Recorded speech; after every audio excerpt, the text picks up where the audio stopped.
guess who's back? Back again. Mikey's back. Tell a friend. Hey, everybody, here we are with another video for guys today. Today, I'm going to be doing a Punch-Out retrospective for everybody here. But before we go any further, let me just say, if you like this video, any of the videos on the channel, please like, comment, and subscribe. And if you're a really big fan of the content, head over to Mikey J Productions, my main channel, and become a member. We got a great community we're building over there, and I'd love for you guys all to be a part of it. But let's take a look back at Punch-Out's history, all the different games, after the intro coming in now. It's one small step for man, one giant leap for mankind.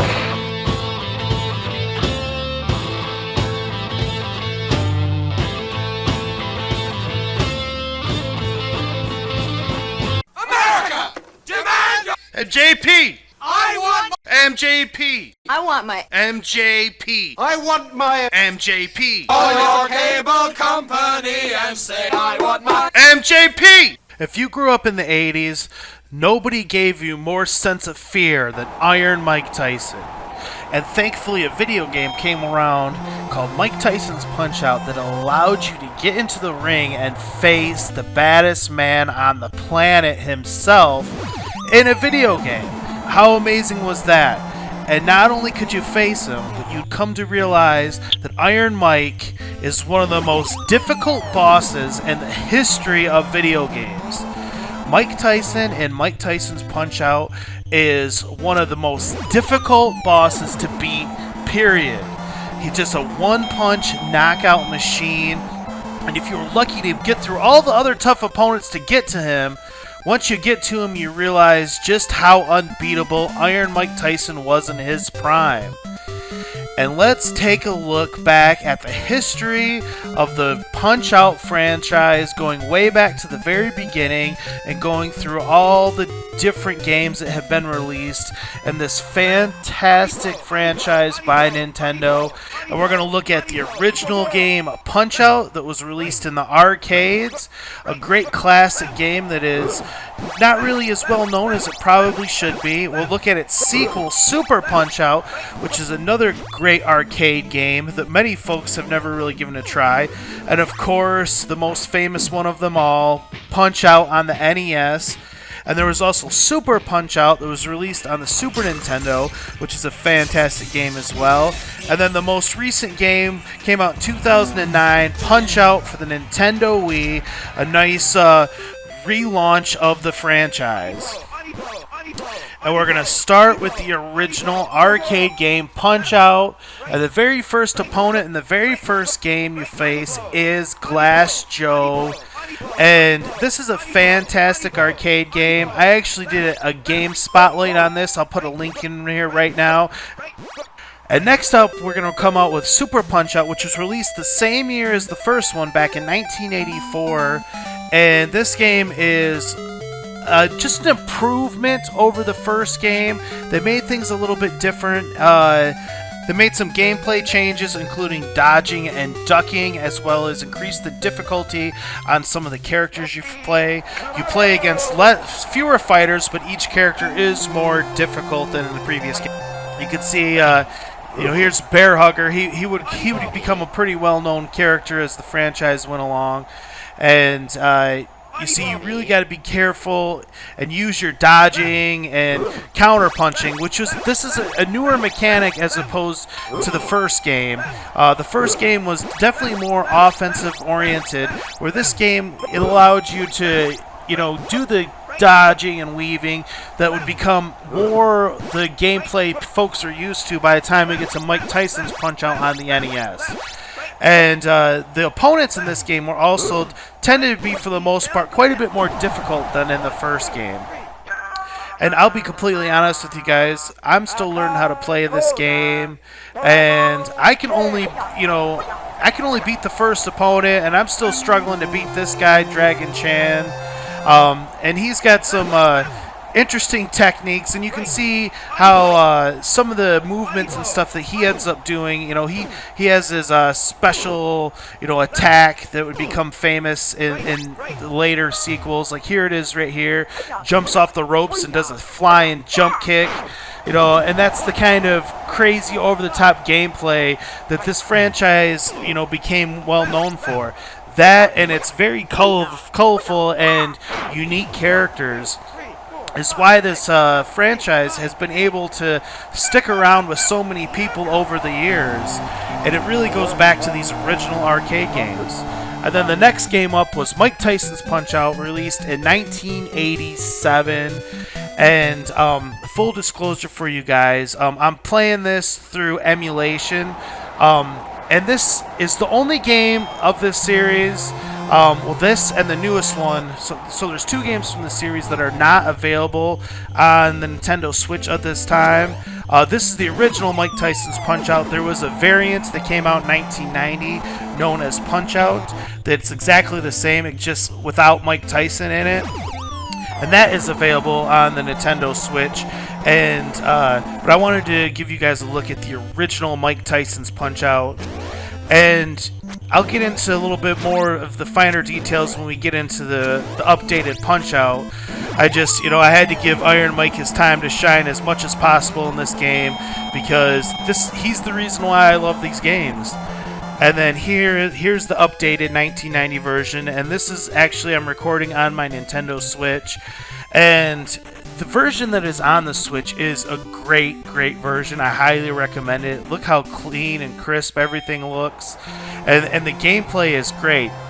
Now, in full disclosure, I'm playing this on my Nintendo Switchcade, so I'm using arcade controls to play it. I'd have to play it more with in handheld mode or with a controller to give it a proper rating. But the thing about this game that is super important is the timing and everything has to be 100% precise. As you saw me beating Glass Joe, and I'm getting into Von Kaiser now. Any little movements, changes from the original NES version on the original hardware make this game nearly impossible to beat without some kind of cheats added in. And that's the thing about this game, is that this is one of my go-to games anytime there's a version of it to come out, to know how accurate it is, and I know a lot of people do that as well. Playing this original game on an NES console with the original controllers on a CRT television is really the only way you can really properly play it. As here I am, you know, beating Piston Honda, and it's got these fun cutscenes like this and everything as you go up through the ranks. I mean, who doesn't know this game? Everybody knows this game. It's a Nintendo classic. It's my favorite Nintendo game to date, and not only that, it is one of my favorite video games ever made, period. Here I am taking on Don Flamenco. And here's a little trick on how to beat him in case people didn't know. You can do 1-2 punches, left, right, left, right, left, right, and he can't get out of it, and you can just take him down like that. And then next up is King Hippo. He's a fan favorite character over the course of the franchise for sure. First time I got to him, he gave me a heck of a time. I didn't know what to do with him. You got to punch him in the mouth and then in the gut. But you only have to knock him down one time and he's over. But as I'm playing this with the arcade controls, this was the first character that I started to realize there is a little bit of lag here. And I don't know if it's on the Switch version or if it is just me playing with arcade controls, because with a joystick you can't move left and right as fast as you can with just a D-pad with your thumb. So that could be a roll. So I need to play this more in handheld roll mode to really give it an accurate grade. But that's one thing about this game. Like I said, the only way to properly experience this game is on the NES on a CRT with the original controller. And it's a shame that it's so tied to the system like that, because like I said, it's one of my favorite video games of all time. but I still like come back and enjoying it on my Switchcade, even though I cannot do nearly as good as I can on the original Nintendo. But I was able to give it a good go, able to beat Bald Bull, and he's difficult.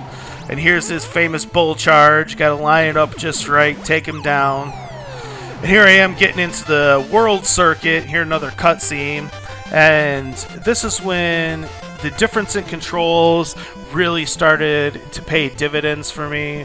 And I'm giving it the best that I got with the arcade controls and everything, but it's just not the same as playing it on the original hardware.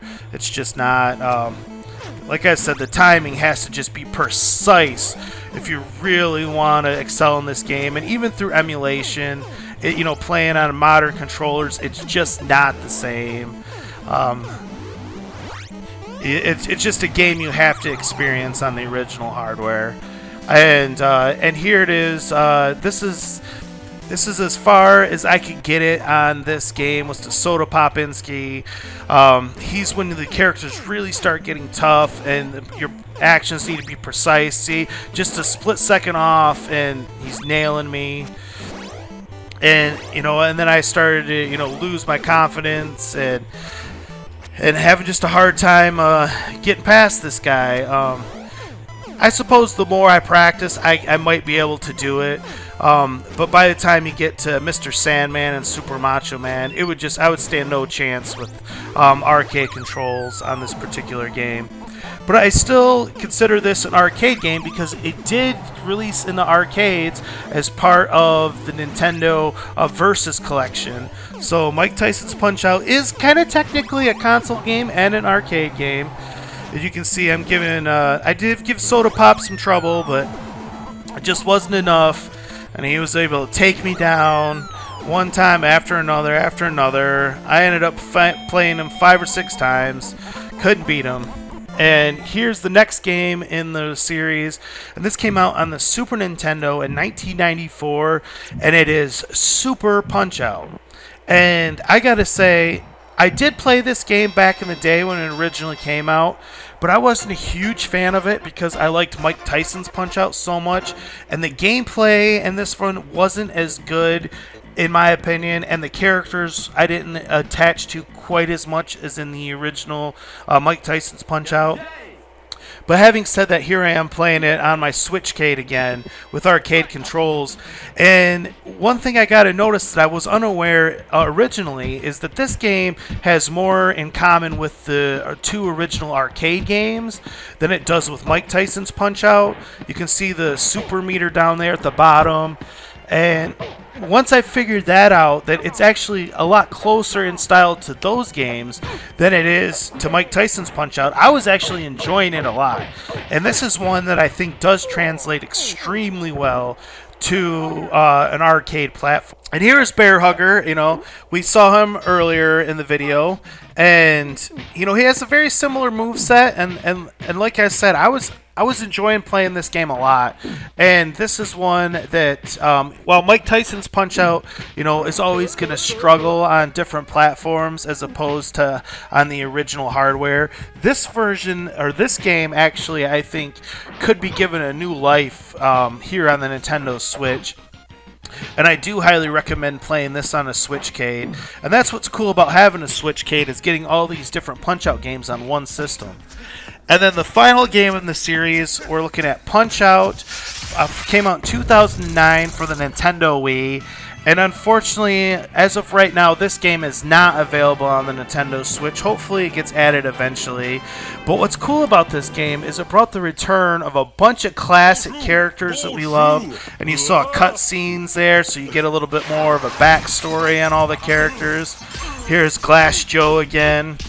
And he's just as, weak as ever. And it's actually a really fun, remake, reboot for this series that I do highly recommend. And it's actually important to note that this is Little Mac again, and we only play as Little Mac in this game and in Mike Tyson's Punch-Out. So the Little Mac is not always the protagonist.